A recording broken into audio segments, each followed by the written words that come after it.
Tomorrow, the Scottish Parliament begins its inquiry into the handling of harassment complaints against the former First Minister, Alex Salmond.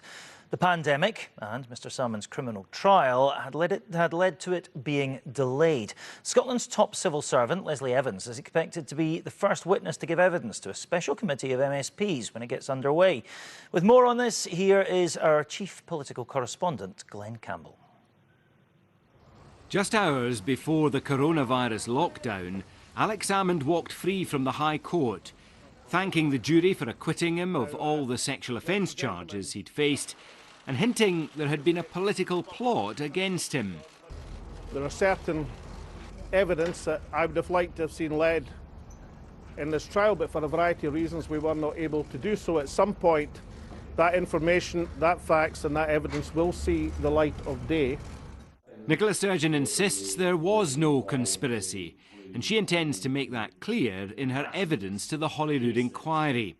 I don't relish that process. I think anybody looking at it objectively would think I was crazy if I did, but in some respects, you know, getting into that process and on the other side of it, there'll be an element of relief for me in that, because lots of things have been said about me in the past couple of years that I've not been able to address because of other proceedings ongoing. So look, I will set out my side of things and people can make up their own minds, and I have nothing to fear. Both Nicola Sturgeon and Alex Salmond, the two figures who have dominated Scottish politics for the last 15 years, are expected to appear in person before the inquiry here at Holyrood in the coming weeks.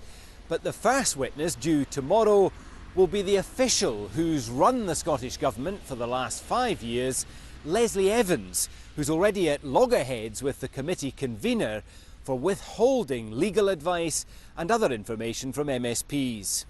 Their inquiry is looking into how complaints against Mr Salmond were mishandled by Ms Sturgeon's administration.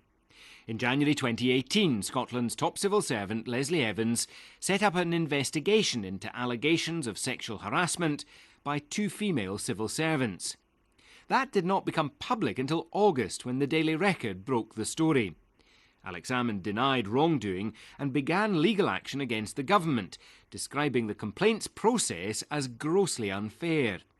By January 2019, the government conceded it had acted unlawfully by appointing an investigator who'd had prior contact with the complainers.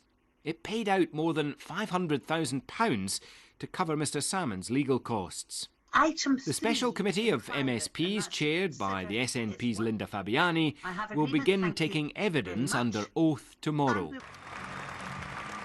Their hearings will expose the rift that now exists between Nicola Sturgeon and her predecessor and one-time mentor. He has done so much to support me every day of my political career. A split that now threatens to rock the Scottish Government and test unity within the SNP and the wider independence movement. Glenn Campbell, BBC News.